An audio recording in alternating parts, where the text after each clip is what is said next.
in that atmosphere of the Last Supper, Jesus and the 12 apostles reclined to celebrate the Passover.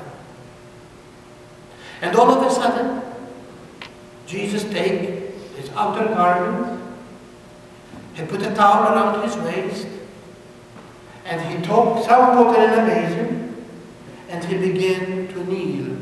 And the first one was in front of Peter.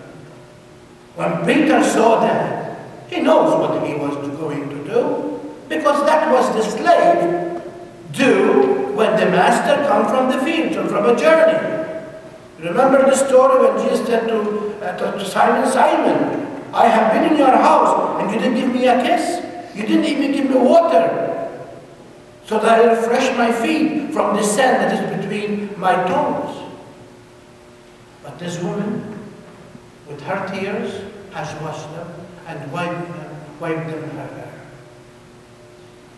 And St. Peter knew that Jesus was about to wash his feet. And Peter was very offended by that, because he cannot allow the master to do the work of a slave. And so he said, Master, will not. You will not wash my feet. Listen to the words of Jesus.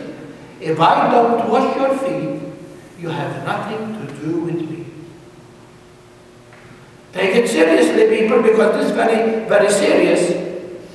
If you do not let me wash your feet, you have nothing to do with me. So to know Jesus as a priest is to serve. If you don't serve the people that you are sent to serve, then you are no priest whatsoever. You can celebrate Mass, you can hear confessions, you can go and visit, you can be a great, communicator, you can be a great listener. If you are not there to serve them, and to serve them according to their needs, you have nothing to do with Jesus. Not those who call me Lord, Lord will enter the kingdom, but those who do the will of the Father. And what was the will of the Father? Look at his life. I come that you might have life. I come that you might be restored to the reconciliation with the Father. And for that reason, he touched the poor. And he really was there for them. He touched the hungry, and he was there to feed them. He touched the sick, and he healed them.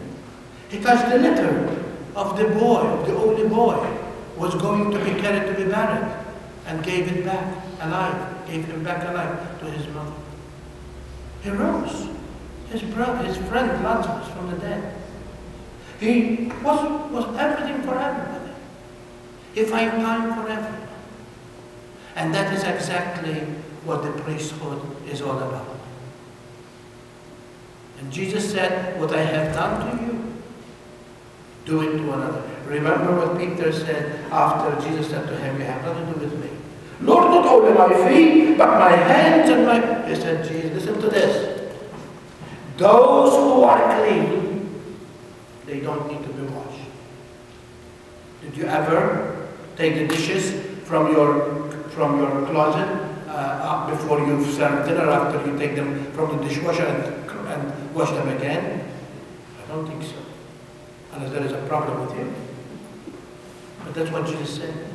Those who are clean, they don't need to be washed. But there is someone among you who is not clean.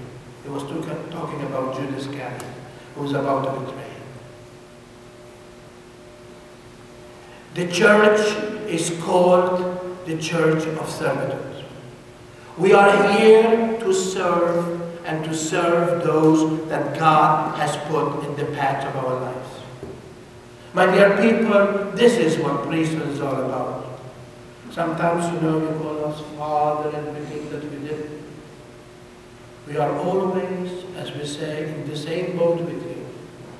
We have one thing over you, and that is ordination. The rest, we are sinners like you.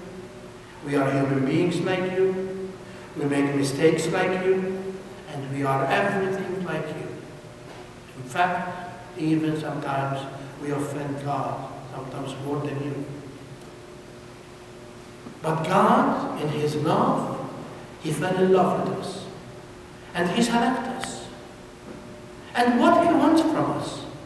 He wants us to be another Christ. That with all our weakness, in fact, St. Paul said, in my weakness, I find myself strong. Because when people see how weak I am, and then they see the manifestation of the mystery of salvation that has been poured to them, to the Word and to the sacrament, the concentration will be on Jesus. Although we are altar Christus, we are not the priest. We participate in the priesthood of Jesus Christ. At that order, whoever is the priest, Jesus is the priest. He is the priest and victim. By His favor, we have been chosen to participate in that priesthood. So He can use our lungs, He can use our lips, He can use our hands to continue with a personal touch to bring healing and to bring grace in the world we live in. And that's why tonight is a very special night. When Jesus turned to them and said, do this, there is a command. That's why we have the word holy orders come from. We take our orders, that sacred orders from Jesus. To continue what St. Paul said to us, to feed the people with the bread of life. To feed the people with the Word of God. To bring the people closer to God. As you bring God closer to them, and you bring them closer to Him. That's why we are builders. Because we need to build. And to build, it takes time. To build, it takes sacrifice. To build, sometimes, even you have to risk your own pleasures in order to do what you need to do so that you can do it well. And so I ask you tonight to recognize that the priest is not an angel. How many times in conversations, how many times visiting people or talking to people, they begin to point fingers at this priest, and that priest.